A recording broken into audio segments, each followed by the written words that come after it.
My mother dropped everything for my siblings' problems, but never for mine. I wasn't there when her emergency came. The call came at 11:47 p.m. on a Friday in March. My phone lit up with Mom's contact photo, the one where she's laughing at my sister's wedding, her arm around my brother's shoulder. I was standing in my kitchen making tea after a 14-hour shift at the hospital where I worked as a trauma nurse. I stared at the screen through 3 full rings before I picked up. Her voice was shaking, words tumbling over each other in panic. She'd fallen down the basement stairs, thought her ankle was broken, alone in the house. Dad was traveling for work. Could I come? She needed me. Right now, please. I stood there in my kitchen, steam rising from the mug I'd just poured, and felt absolutely nothing. No rush of adrenaline. No instinct to grab my keys, just a vast, empty space where concern should have been. I told her I couldn't come. I had plans tomorrow morning that I couldn't cancel. She should call 911 if it was really that serious. The silence on her end stretched for 5 full seconds. Then she asked me what could possibly be more important than her lying injured at the bottom of the stairs. I almost laughed. The question was so perfectly, painfully ironic that I had to close my eyes against the wave of accumulated hurt washing over me. I told her she'd taught me through 32 years of experience that pretty much anything counted as more important than being there for me, so I was just following the pattern she'd established. She started crying then, saying this was different, this was serious, she might have really hurt herself. I agreed it sounded serious. I said I hoped she felt better soon and ended the call. I'd been my mother's 3rd child and least important priority for as long as I could remember. My sister Veronica was the oldest, born when my parents were 23 and still figuring out adulthood together. She became Mom's companion, her mini-me, the daughter she could dress up and take shopping and confide in about marital problems that no 8-year-old should hear about. My brother Austin came 2 years later, the only boy until I arrived, and he instantly became Dad's pride and the son who could do no wrong in Mom's eyes. Then, I showed up 6 years after Austin, unplanned and inconvenient, arriving just as Mom was getting her life back after the intensity of 2 small children. She'd just started a part-time job she loved. Had just gotten both kids in school full-time, was finally sleeping through the night and having adult conversations. And then I came along and reset everything. I don't think she ever quite forgave me for that. Growing up, I learned early that my problems were background noise, while my siblings' issues were full-volume crises requiring immediate maternal intervention. When Veronica had friendship drama in middle school, Mom would take days off work to have long talks with her, bake her favorite cookies, even show up at school to have meetings with the guidance counselor about the social dynamics. When Austin struggled with math in high school, Mom hired him a tutor, spent hours sitting with him at the kitchen table going over homework, celebrated every improved grade like he'd won the lottery. When I broke my arm falling off my bike at age 9, I sat in the emergency room for 3 hours with a neighbor who'd found me crying on the sidewalk because Mom was at Veronica's dance recital an hour away and didn't want to leave before the performance ended. She showed up eventually, annoyed that I'd ruined Veronica's special day by having an accident that required her attention. That pattern repeated itself in variations for the next 2 decades. When I got accepted to nursing school, Mom's response was a distracted congratulations before launching into a detailed discussion of Austin's job interview and whether she should drive to his city to help him pick out a new suit for it. When I graduated top of my class, she missed the ceremony because Veronica was having a rough week after a breakup and needed Mom to stay with her. When I got my first job at Chapel Hill Medical Center and wanted to celebrate, Mom couldn't make dinner because she was helping Austin move into a new apartment. Each individual incident had an explanation that made sense on its own. Veronica really was going through a hard time. Austin really did need help. But the cumulative effect was unmistakable. I learned that my achievements didn't warrant celebration and my struggles didn't warrant support. I became self-sufficient out of necessity, never calling home with problems because I knew the response would be distracted sympathy, followed by a subject change to whatever crisis Veronica or Austin was currently experiencing. I stopped expecting my mother to show up for me in any meaningful way. The expectation was so deeply internalized that I didn't even consciously notice it anymore until the pattern became impossible to ignore.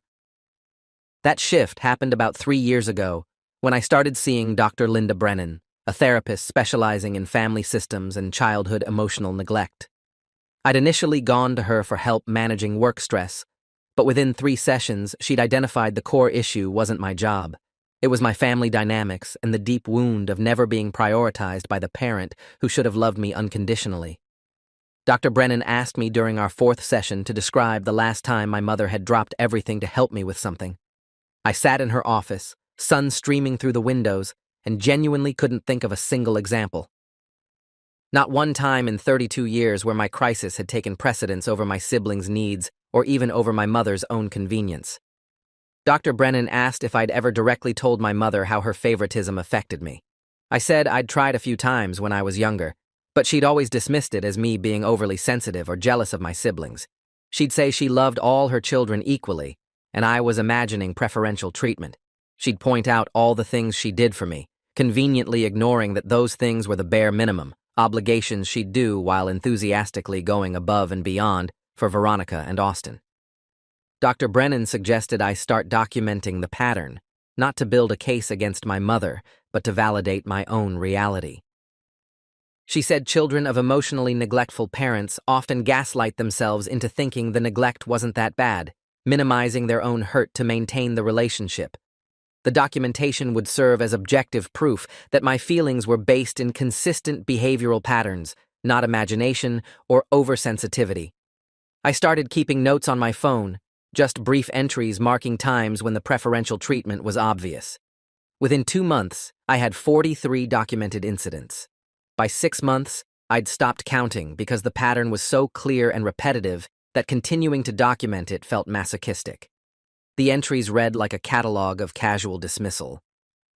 March 15th, called Mom to tell her I'd been selected for a prestigious fellowship program at the hospital. A huge career achievement that would position me for leadership roles. She congratulated me briefly, then spent 35 minutes talking about Veronica's redecorating project and asking my opinion on paint colors. Never asked a single follow-up question about my fellowship. April 2nd, invited Mom to a hospital fundraiser where I was being honored for my work in the pediatric trauma unit. She said she'd try to make it, then called the day before to say she'd committed to helping Austin paint his living room that weekend and couldn't back out. Suggested I send her pictures from the event. April 29th, told Mom I was struggling with insomnia and anxiety, feeling burnt out from the intensity of trauma work.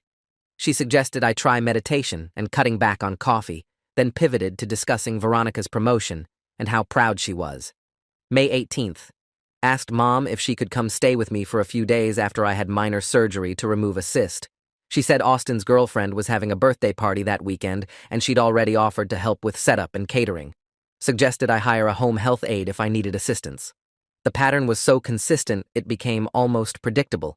Anytime I needed support, there was always a reason Mom couldn't provide it, and that reason always involved my siblings needing her for something objectively less urgent than whatever I was facing.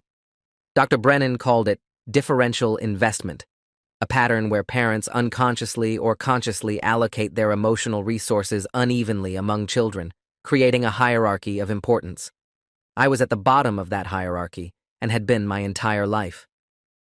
The breaking point, the incident that crystallized everything and made ignoring the pattern impossible, happened on a Wednesday in September, about 18 months ago. I'd been working in the trauma unit for 6 years and had seen horrible things, but this shift was particularly brutal. We had a 7-car pileup on the highway, multiple critical patients coming in simultaneously, and I'd spent 9 straight hours in the organized chaos of trying to save lives. We lost 2 patients, including a 6-year-old girl whose injuries were too severe despite our best efforts. Her mother's scream when we told her is a sound that still haunts me. I left the hospital at 11 p.m., absolutely shattered, emotionally and physically. I'd been on my feet for 14 hours, skipped meals, watched a child die, and consoled her devastated family. I called my mom from the parking lot, my hands shaking so badly I could barely hold the phone. I didn't even know what I needed from her, just some acknowledgement that I'd been through something traumatic, some motherly comfort that would help me process the horror of the day. She answered on the 3rd ring, sounding distracted. I told her about the accident, about the little girl, about how I couldn't get the image of her mother's face out of my head. Mom made sympathetic sounds and said that must have been really hard.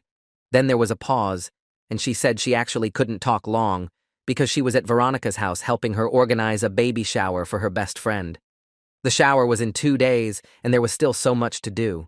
Could we talk later?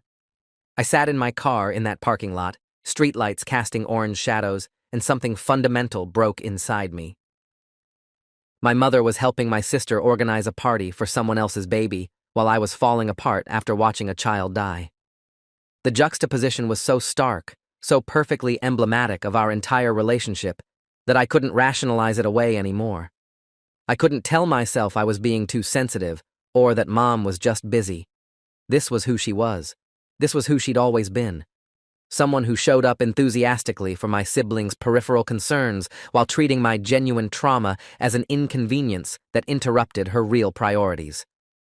I told her not to worry about calling back. I said I needed to go and ended the call. Then I sat in my car for another 20 minutes, watching people come and go from the hospital, doctors and nurses and visitors and patients, all of them strangers who felt more connected to me in that moment than my own mother did. I called Dr. Brennan's emergency line even though it was late. She called me back within 10 minutes, her voice calm and professional. I told her what happened, and she said something that shifted my entire perspective. She said, "Your mother has spent your whole life training you not to need her. She's succeeded. The question is whether you want to keep pretending that's acceptable or whether you're ready to acknowledge the truth of what she's done and how it's damaged you." I realized in that moment that I'd been complicit in my own neglect. By never demanding that Mom show up for me, by always being understanding and accommodating and self-sufficient, I'd made it easy for her to invest all her emotional energy in my siblings while giving me scraps. I'd enabled the pattern by never calling it out clearly and never enforcing consequences when she failed me. Dr. Brennan suggested I consider setting boundaries with my mother, clearly communicating what I needed from the relationship and what I wouldn't accept anymore.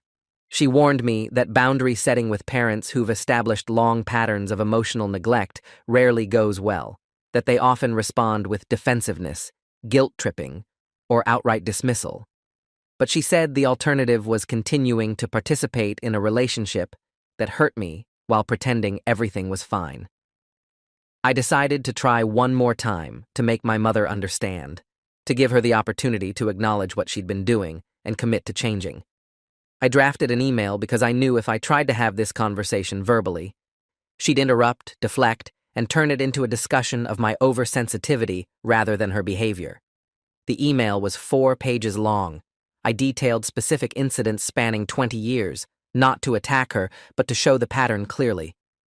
I explained how her differential treatment had affected me, how I'd learned not to rely on her, how I'd felt invisible and unimportant my entire life.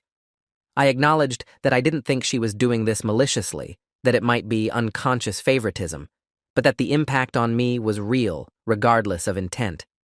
I asked her to consider going to family therapy with me, so we could work on building a healthier relationship where I actually felt valued as her son.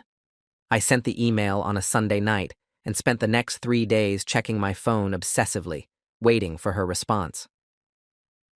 It came on Wednesday afternoon, a 6-sentence reply that managed to be both dismissive and guilt-inducing.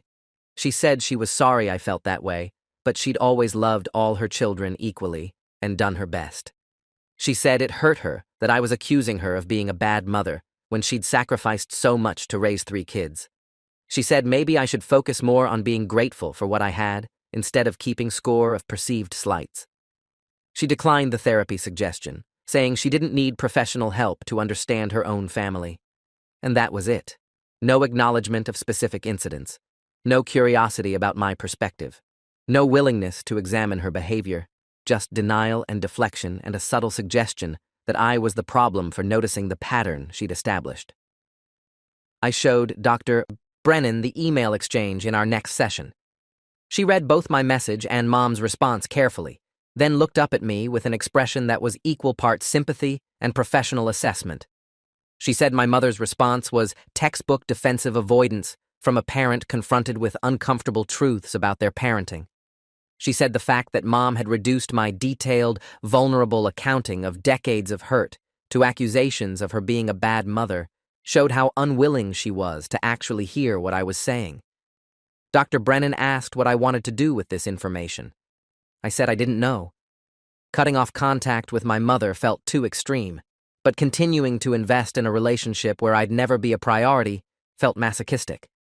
Dr. Brennan suggested a third option: pulling back significantly without completely severing contact, creating enough distance to protect myself while maintaining minimal connection out of obligation rather than hope. She called it strategic disengagement. The idea was to stop offering my mother opportunities to disappoint me by no longer expecting her to show up, no longer sharing important things with her, no longer participating in the fiction that we had a close mother-son relationship. I'd be polite and civil at family gatherings, remember her birthday, send the obligatory Mother's Day card, but I wouldn't invest emotionally anymore. I wouldn't call her with problems or achievements, wouldn't expect her at important events, wouldn't count on her for support.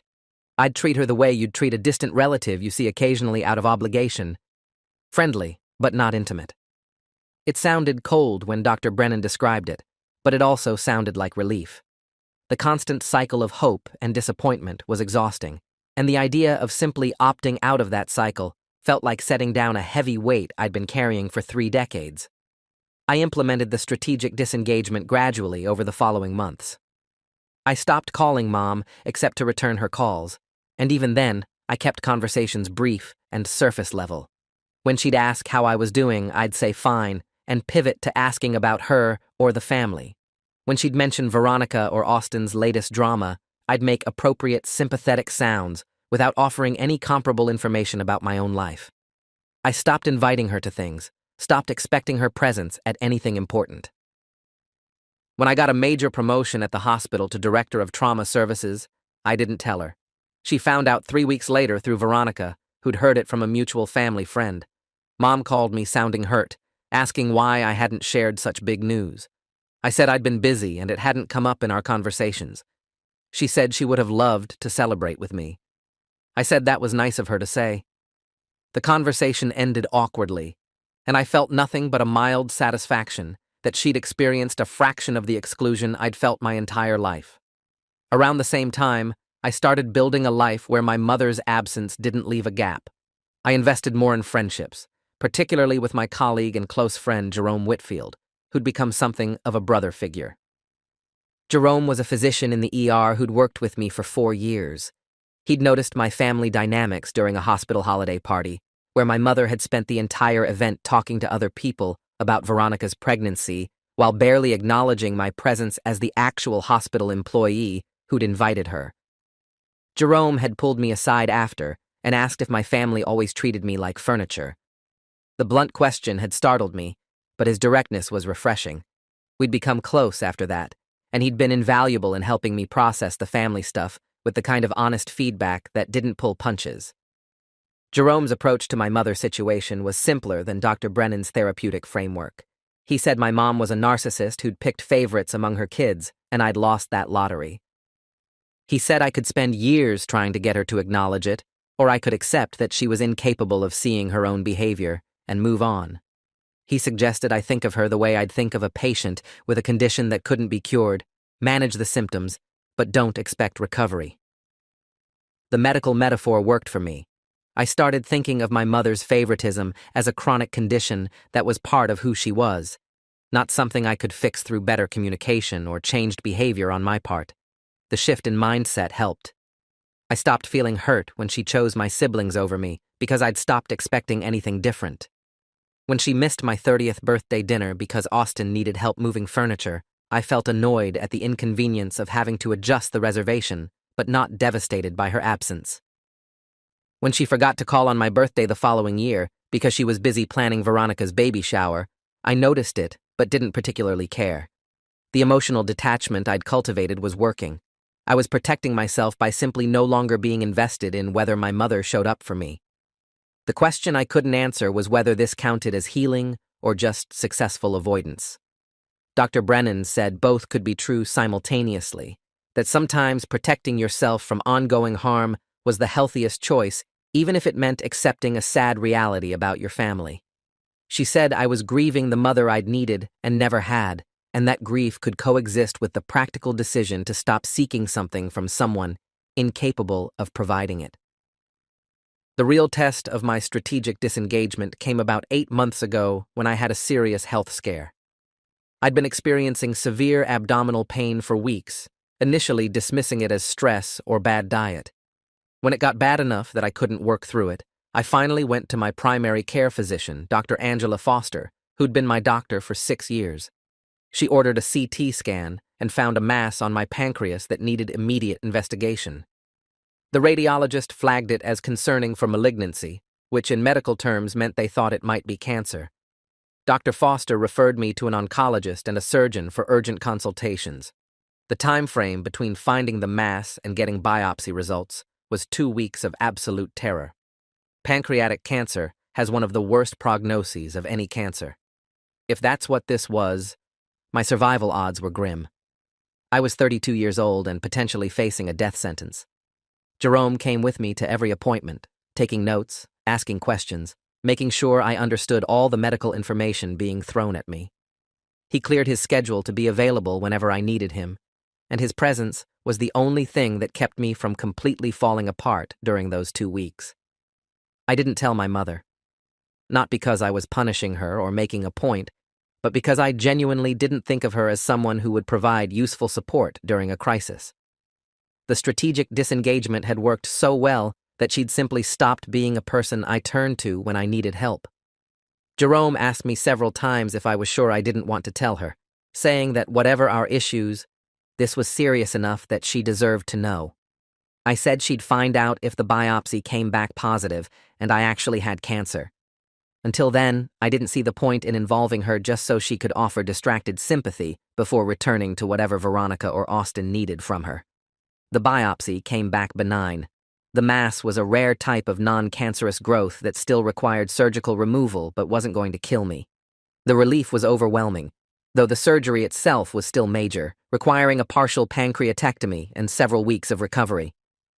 Jerome insisted on being my medical proxy and primary caretaker during recovery, refusing to let me hire a home health aide when I had friends who actually cared about me. The surgery was scheduled for mid-October, about 6 weeks before that Friday night when my mother would call me from the bottom of her basement stairs. I took medical leave from the hospital, had the surgery, and spent the next month recovering at home with Jerome checking on me daily, bringing meals, helping me manage the pain and the practical challenges of post-surgical life. Other colleagues from the hospital visited regularly, bringing books and food and company. My girlfriend, Rebecca, who I'd been dating for 8 months, essentially moved in to help with my care. I was surrounded by people who showed up for me without being asked, who prioritized my recovery, who treated my health crisis as actually important. And through all of it, my mother had no idea I'd been sick. She called me twice during my recovery, both times leaving voicemails about family stuff. Once to say that Veronica had gone into early labor and delivered a healthy baby girl, asking if I could visit them in the hospital. Once to ask if I'd be coming to Austin's birthday dinner at her house the following weekend. I didn't return either call. I was busy being cared for by people who'd actually earned that role in my life. When I finally felt well enough to resume normal activities, about 5 weeks post-surgery, I called my mother back. She answered sounding cheerful and immediately launched into an update about Veronica's baby and how exhausting but wonderful new grandmotherhood was. I let her talk for several minutes before mentioning casually that I'd had surgery and was recovering well. There was a pause. Then she asked what kind of surgery. I explained about the pancreatic mass, the biopsy, the operation. Her voice shifted to shocked concern. She asked when this had happened. I gave her the dates. She asked why I hadn't told her. I said I'd had people taking care of me and didn't need to worry her. She said she was my mother, and of course, she would have wanted to be there. I said that was nice of her to say. She pushed back, asking if I was punishing her for something by excluding her from something this serious. I said I wasn't punishing anyone. I'd just learned not to expect her to show up for my problems, so I'd stopped asking. She started to argue, but I cut her off, saying I needed to rest and would talk to her later. I ended the call and felt a grim satisfaction at reversing the dynamic for once. My mother called back the next day and the day after, leaving increasingly upset voicemails saying we needed to talk about what was happening between us. She said she felt blindsided by my anger and didn't understand where this was coming from. She wanted to have a conversation where I explained what I was so upset about so she could defend herself. The language she used was telling. Defend herself. As if my feelings were an attack rather than a reasonable response to decades of neglect. I didn't return those calls. Dr. Brennan and I discussed the situation in our next session, and she asked if I felt I owed my mother an explanation or conversation about the shift in our relationship. I said I'd already tried to explain in the email I'd sent months ago, and she'd dismissed everything I'd said. I didn't see the point in rehashing it, just so she could defend her behavior again. Dr. Brennan pointed out that my mother might genuinely not understand what she'd done wrong, that her defensiveness came from a place of real confusion because she didn't see her differential treatment of her children as favoritism. She suggested that some people are so locked into their own narrative that they literally cannot process information that contradicts it. My mother's narrative was that she was a good mother who loved all her children equally. Any evidence suggesting otherwise had to be rejected or reframed to protect that narrative. Dr. Brennan said I had two choices. I could try one more time to break through that defensive wall with such undeniable clarity that Mom couldn't dismiss it. Or I could accept that she was never going to acknowledge what she'd done and focus on my own healing rather than trying to get her to understand. I chose the second option. I'd spent 32 years trying to get my mother to see me as worth prioritizing. I was done with that exhausting and futile effort. The months between my surgery and that Friday night in March were marked by increasing distance between my mother and me. She'd try to call, I'd occasionally answer, but keep conversations brief and impersonal. She'd invite me to family gatherings. I'd often decline or show up late and leave early. She'd ask what was wrong. I'd say nothing was wrong. I was just busy with work. She'd try to guilt me by saying she missed her son. I'd say that was nice and change the subject. Veronica and Austin started noticing the shift and asking questions. Veronica called me one evening, ostensibly to tell me about the baby, but really to probe about why I was being distant with Mom. She said Mom was really hurt and confused, that I was being unfair by freezing her out without explanation. I asked Veronica if she remembered the time Mom missed my nursing school graduation to stay with her during a breakup. Veronica said vaguely that she remembered Mom mentioning something about that, but she'd been in a really bad place emotionally at the time. I asked if she thought a breakup was more important than her brother's college graduation. She said that wasn't fair. Mom had been trying to support both of us and had to make a choice. I said exactly. She'd had to make a choice, and she'd consistently chosen Veronica and Austin over me for 3 decades. Veronica got defensive, saying I was exaggerating and being dramatic. She said, Mom loved all of us and I was creating problems by keeping score of who got more attention. I asked her how many times Mom had missed her important events to help me with something. She couldn't name any. I asked her how many times Mom had dropped everything to help her with crises. She listed several without even having to think about it. I said that disparity wasn't in my imagination. It was documented reality. Veronica said I was being vindictive and that family was supposed to forgive and move on. I said I had moved on. I'd just moved on without expecting Mom to be someone she'd never been. Veronica hung up on me, and I added her to the list of family members I'd strategically disengaged from. Austin's approach was different, but equally unhelpful. He called and tried to mediate, saying he understood I had issues with Mom, but could I at least pretend everything was fine for her sake. He said she was getting older and stressed and didn't need family drama. I pointed out that I wasn't creating drama, I was simply opting out of a relationship that had always been one-sided. Austin said he'd never noticed Mom treating me differently, that from his perspective she'd been equally involved with all of us. I asked if he remembered the time I broke my arm and sat in the ER with a neighbor because Mom was at Veronica's dance recital. He said he vaguely remembered something about that, but I was a kid, and kids get hurt all the time. I said I was 9 years old with a compound fracture, and our mother chose a dance recital over her injured son. Austin said I was cherry-picking incidents to build a case against Mom. I said I had 43 documented incidents from the past 2 years alone. That wasn't cherry-picking, that was a pattern. Austin said documentation sounded obsessive, and maybe I should talk to a therapist about my need to villainize our mother. I said I'd been in therapy for 2 years, and my therapist agreed that Mom's behavior constituted emotional neglect. Austin said he wasn't going to engage with this anymore. That if I wanted to destroy my relationship with Mom over perceived slights from childhood, that was my choice, but he wasn't going to participate in it. He hung up, and I realized that my entire family had invested in the fiction that Mom was equally devoted to all her children, and my refusal to maintain that fiction made me the problem. They needed to believe she was a good mother who'd done her best, and I was threatening that belief by pointing out the obvious truth that she'd played favorites. It was easier to dismiss me as oversensitive than to acknowledge the uncomfortable reality. By the time that Friday night in March arrived, I'd been essentially estranged from my mother for months. We'd exchange brief pleasantries if we happened to be at the same family function, but we had no real relationship. She'd stopped trying to call regularly after I'd failed to return her calls so many times. Veronica and Austin had accepted that I was no longer an active participant in family dynamics and had stopped trying to bridge the gap. From the outside, it probably looked like I'd cut off my family over nothing, just a sensitive guy who couldn't handle normal family imperfection.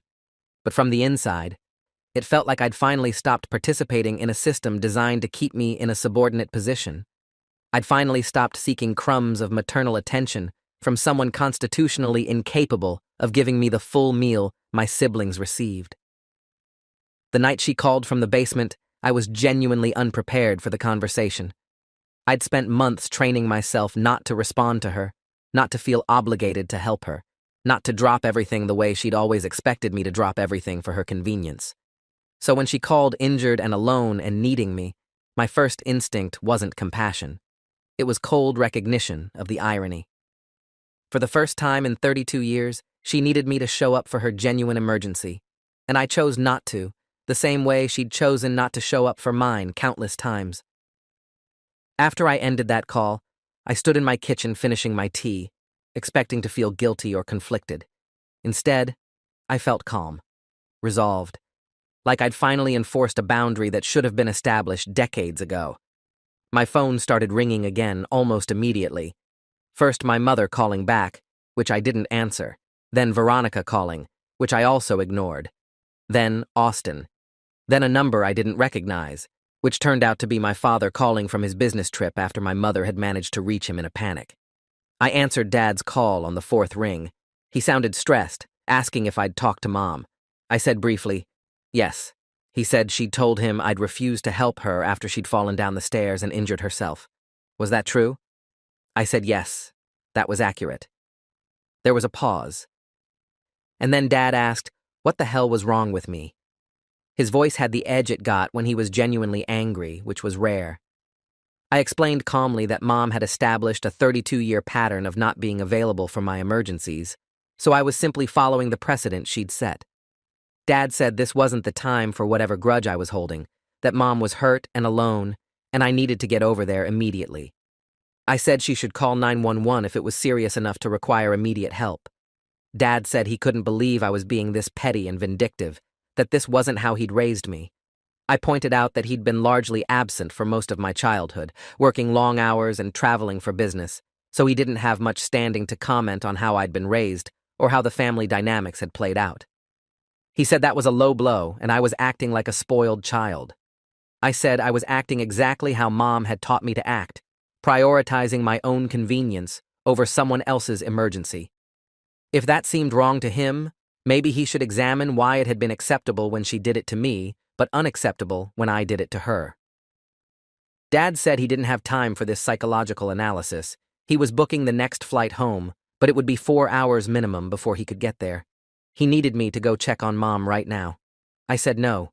Dad said he was serious, this wasn't negotiable. I said it actually was negotiable. I was an adult making my own choices, and I chose not to help her. Dad said I'd regret this, that there were some lines you don't cross with family. I said Mom had crossed those lines with me for 3 decades, and I'd finally learned the lesson she'd been teaching. Dad hung up on me without another word. I sat down on my couch and opened my laptop, half expecting to feel remorse or doubt about my decision. Instead, I felt a strange kind of clarity. This was the culmination of years of accumulated hurt, and I'd finally stopped absorbing that hurt silently. I'd finally enforced a consequence for behavior that should have had consequences all along. My phone kept buzzing with calls and texts. Veronica sent a long text saying I was being cruel and heartless. that mom could be seriously injured, that I was putting my ego ahead of basic human decency. Austin sent a shorter message saying he'd always known I was selfish, but this was a new low. I blocked both of them and turned off notifications. Around 1 a.m., I got a call from a number with a local area code. I answered out of curiosity, and a woman identified herself as Jennifer Morrison from Mercy Hospital ER. She said my mother had been brought in by ambulance with a suspected ankle fracture and contusions from a fall. My mother had given them my number as her emergency contact. They needed to admit her overnight for observation because she'd hit her head during the fall and was showing signs of a mild concussion. Did I want to come to the hospital? I asked if she was in stable condition. Jennifer confirmed she was stable but would need someone to pick her up when she was discharged, likely tomorrow afternoon. I said I wouldn't be available to pick her up. She should call one of my siblings or a friend. Jennifer sounded surprised, asking if I was sure, noting that I was listed as the primary emergency contact. I said my mother had other children who were better positioned to help and ended the call. I slept remarkably well that night, better than I had in months. The next morning, I woke to 17 missed calls and a flood of text messages from family members, extended relatives who'd apparently been mobilized to guilt me into compliance. My Aunt Carol, my mother's sister, called at 8 a.m., and I made the mistake of answering. She launched into an aggressive lecture about family obligation and how disappointed she was in me. She said my mother had always spoken so highly of me, and this was how I repaid her, by abandoning her when she needed help. I asked Aunt Carol if Mom had mentioned that she'd missed my father's heart attack to help my sister's friend with interview prep. Aunt Carol said she didn't know what I was talking about, and it wasn't relevant to the current situation. I said it was entirely relevant because it established a pattern of Mom not showing up for emergencies that inconvenienced her. Aunt Carol said I was twisting things and being manipulative. I said I was being consistent. Aunt Carol said she'd always thought I was the good son, the responsible one, and this behavior was completely out of character. I said maybe she'd never actually known my character because she'd only seen the version I presented at family gatherings where I played my role in the family fiction. She said I needed therapy, that I was clearly having some kind of breakdown. I said I'd been in therapy for 2 years and was healthier now than I'd ever been. She hung up on me. Within an hour, I'd received similar calls from 2 cousins and my grandmother, all of them expressing shock and disappointment at my refusal to help my injured mother. None of them had apparently ever noticed the decades of differential treatment that led to this moment. They only saw my current refusal, which looked cruel without context. I stopped answering calls from numbers I didn't recognize and put my phone on Do Not Disturb mode.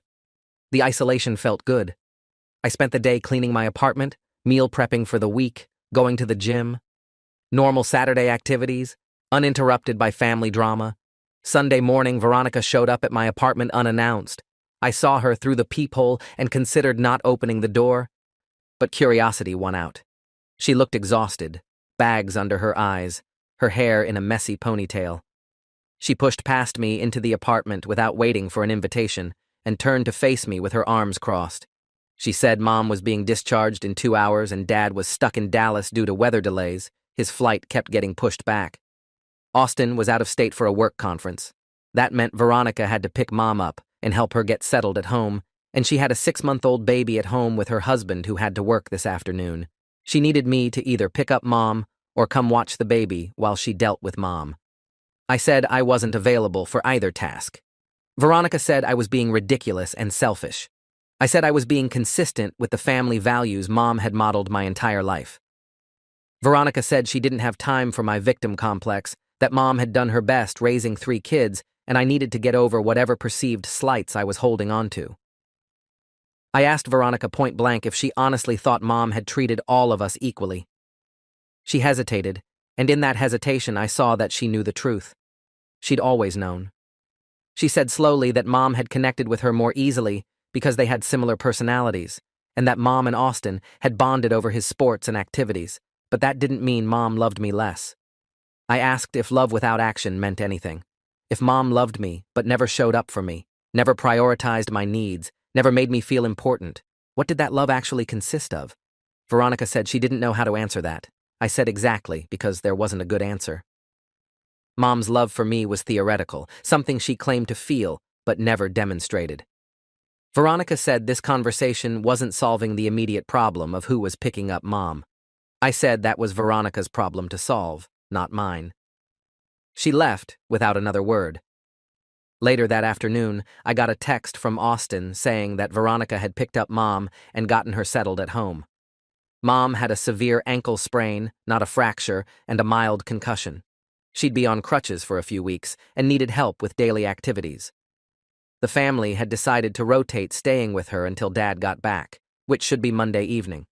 Austin said pointedly that he and Veronica would handle it, since I'd made clear I wasn't willing to help family in crisis. I didn't respond to the text. Monday came, and I returned to work at the hospital, jumping back into the controlled chaos of the trauma unit. Several colleagues asked about my weekend, and I gave vague, positive answers. Jerome pulled me aside during a break and asked directly if everything was okay, noting that I seemed tense. I told him about the situation with my mother, expecting him to be shocked or judgmental. Instead, he nodded slowly and said it sounded like I'd finally stopped setting myself on fire to keep her warm. He asked if I felt guilty. I said I kept expecting to feel guilty, but mostly I just felt tired. Tired of caring about someone who'd never cared about me the same way. Jerome said that was probably healthy, that guilt would have meant I still bought into the idea that I owed her something despite her never reciprocating. He said family obligation was only obligation if it ran both directions. The conversation helped. Having someone validate that my response was reasonable rather than cruel made it easier to sit with my decision. Over the next few weeks, I maintained my distance from my family. Dad called once after he got home, ostensibly to check on me, but really to lecture about my behavior. I let him talk, offered no defense or explanation, and ended the call when he started repeating himself. Mom never called directly, but I heard through the family grapevine that she was telling people she didn't understand what she'd done to make me so angry. She was apparently playing the confused, hurt mother, bewildered by her son's sudden cruelty. The reckoning came about a month after the basement incident. Veronica called and asked if I'd meet her for coffee, just the two of us, no ambush from other family members. I agreed out of curiosity, more than any real desire to reconcile. We met at a coffee shop halfway between our apartments, neutral territory. Veronica looked better than she had when she'd shown up at my door, more put together, though still tired in the way all new mothers are. We ordered drinks and sat at a corner table. She started by saying she'd been thinking a lot about our last conversation, particularly my question about whether love without action meant anything. She said she'd talked to her husband about it, and he'd pointed out some things she hadn't wanted to see. Specifically, that she'd always known Mom treated me differently, but had benefited from that differential treatment, so she'd never questioned it. She'd received the majority of Mom's attention and support, and it had been convenient to tell herself that I didn't mind, or that I was just more independent. But watching me completely withdraw from the family had forced her to reconsider whether my independence had been a choice or a coping mechanism. I didn't say anything, just waited to see where she was going with this. Veronica said she'd started paying attention to how Mom talked about me versus how she talked about her and Austin. She said she'd noticed that when I accomplished something or faced a challenge, Mom's response was brief and distracted before she'd pivot to discussing Veronica or Austin. She'd noticed that Mom never called just to check on me the way she called to check on them. She'd noticed that Mom's entire identity as a mother seemed built around her relationships with her and Austin, with me as an afterthought. She said watching these patterns as an adult was different than not noticing them as a kid. She could see now what I'd been trying to tell her, that Mom had favorites, and I wasn't one of them. I asked Veronica why she was telling me this now. She said because she owed me an apology for dismissing my feelings and participating in the family's gaslighting of my reality. She said she'd been complicit in my neglect by never calling it out, never standing up for me, never demanding that Mom treat me better. She'd accepted the benefits of being the favorite child without considering the cost to me. She said she was sorry, and she understood if I didn't want a relationship with her anymore either. The apology felt genuine, and I appreciated it, but it also felt insufficient. 3 decades of neglect couldn't be undone with one coffee shop conversation and an acknowledgement of wrongdoing. I told Veronica I appreciated her recognizing the pattern, but I didn't know if that changed anything between us. Our relationship had always been shaped by the family dynamics, with her in the position of the valued child and me as the overlooked one. I wasn't sure we knew how to relate to each other outside those roles. Veronica said she wanted to try if I was willing. She said she'd been a bad sister by passively accepting Mom's favoritism, and she wanted to do better. I said I'd think about it. We finished our coffee making awkward small talk about her baby and my work. When we parted ways, she hugged me and said she hoped I'd give her a chance to prove she could be better. I said I'd be in touch. The conversation left me feeling unsettled. Part of me wanted to accept Veronica's olive branch and try to build a healthier relationship with at least one member of my family. But another part of me recognized that one apology didn't undo a lifetime of complicity. Veronica had been an adult for over a decade and had never once questioned why Mom treated me so differently until I'd forced the issue by withdrawing completely. That kind of willful blindness didn't reverse overnight.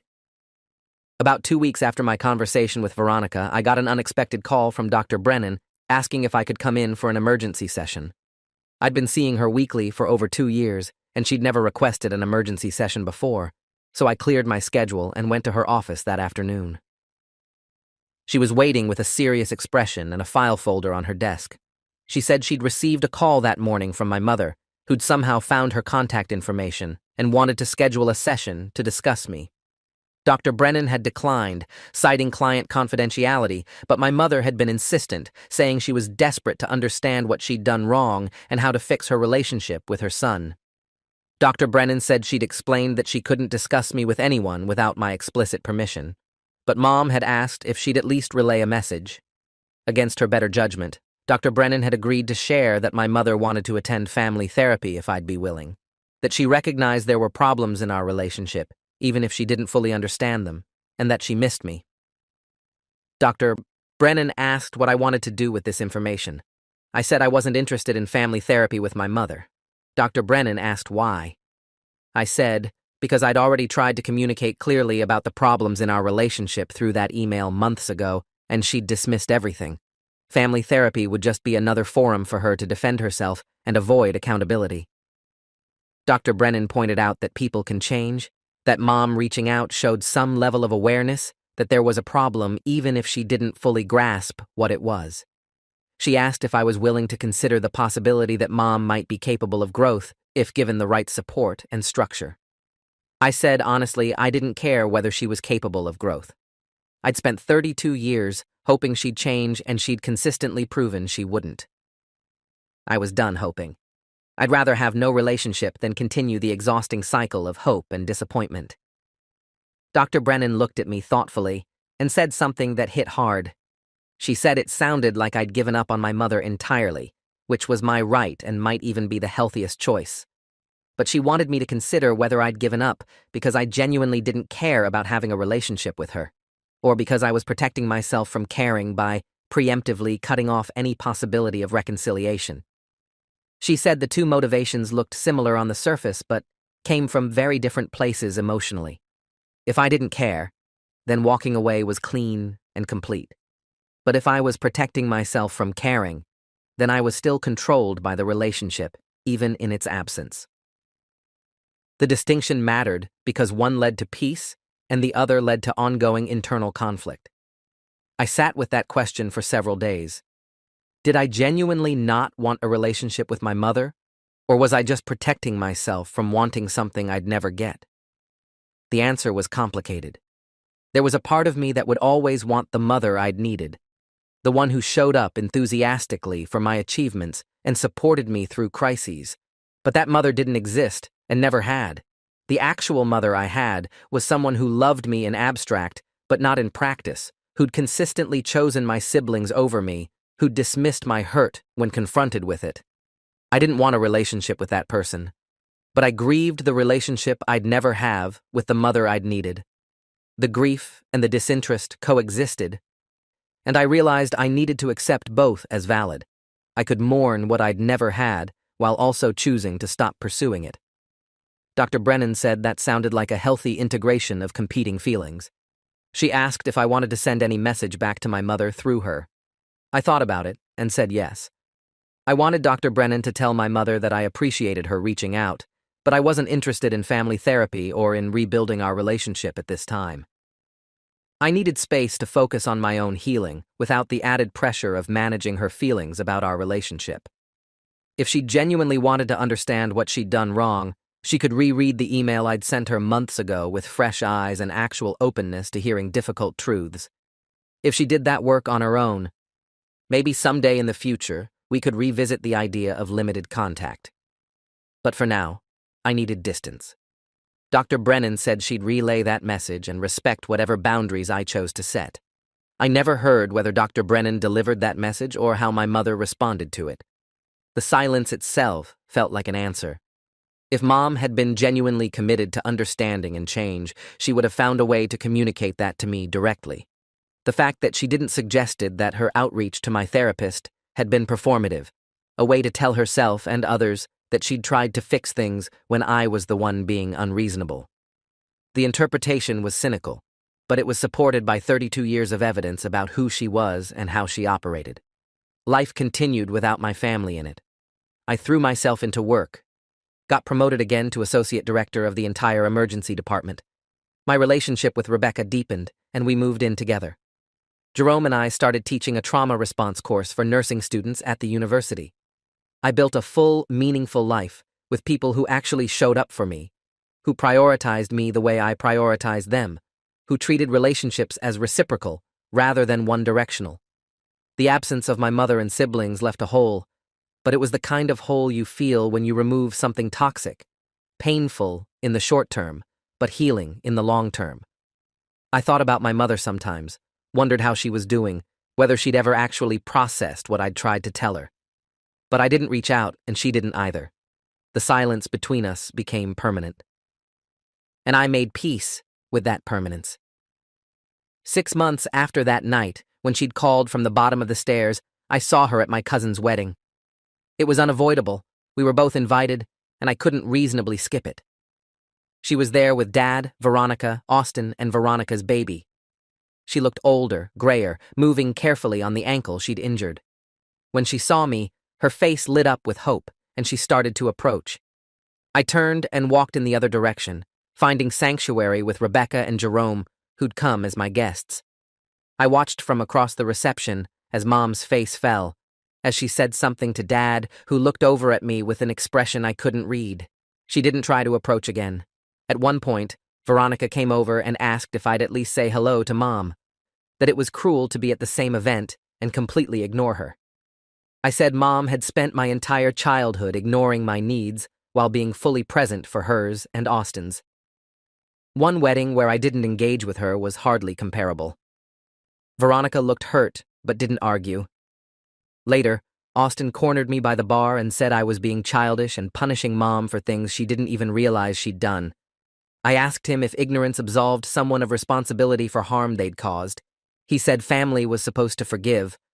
I said forgiveness required acknowledgement of wrongdoing and effort to make amends, neither of which Mom had offered. Austin said I was going to regret this when she died, and I'd missed years of potential relationship. I said I'd made peace with that possibility. He walked away, shaking his head.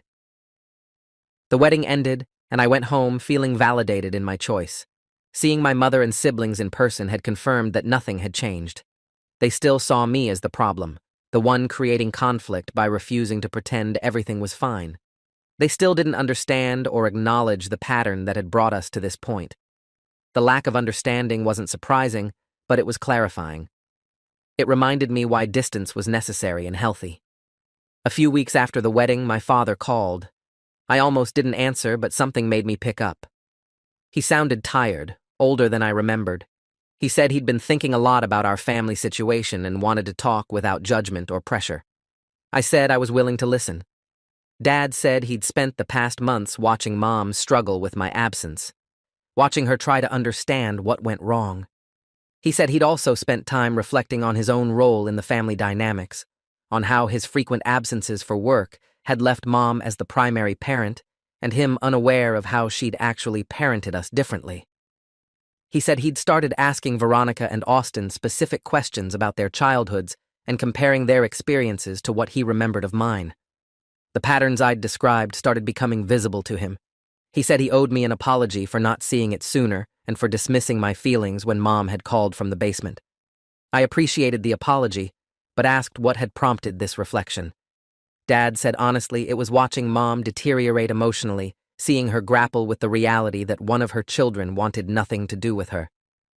He said whether or not I was justified in my distance, the pain it caused her was real, and watching it had made him want to understand how things had gotten this bad. I told Dad that Mom's pain was unfortunate, but it was the natural consequence of decades of her own choices. She'd chosen to invest more in my siblings than in me. She'd chosen to dismiss my hurt when I'd tried to communicate it. She'd chosen to prioritize her own narrative as a good mother over the actual reality of how she'd parented me. Those choices had consequences, and her current pain was one of them. Dad was quiet for a long time. Then he said he understood my perspective and didn't expect me to change my mind or reconcile with Mom. But he wanted me to know that he loved me and was proud of who I'd become, and that he regretted not being more present when I was growing up. He said he should have noticed what was happening and intervened, should have insisted Mom treat all of us equally. His failure to do that had contributed to the damage, and he was sorry. The apology felt genuine, and I told him I appreciated it. He asked if we could maintain our own relationship independent of the situation with Mom. I said I'd think about it. We talked for another 20 minutes about my work and his plans for retirement, normal father-son conversation that had been rare in my childhood. When we hung up, I felt something shift slightly. My father wasn't responsible for my mother's favoritism, but his absence had allowed it to flourish unchecked. His acknowledgement of that failure mattered, and his willingness to maintain a relationship with me, despite the strain it might create with Mom, showed a level of prioritization I'd never experienced from him before. I decided to give him a chance to prove he meant what he said. Over the following months, Dad and I developed a tentative relationship. We'd meet for lunch every few weeks, talk on the phone occasionally. He never pressured me about Mom, never tried to mediate or fix things. He just showed up as my father in a way he never had when I was young. It didn't erase the past, but it offered something new, and I was willing to see where it led. As for my mother, I haven't spoken to her since that wedding. It's been over a year now since that Friday night when she called from the basement stairs and I chose not to come. I still don't regret that choice. If you made it this far, hit like. You've earned it.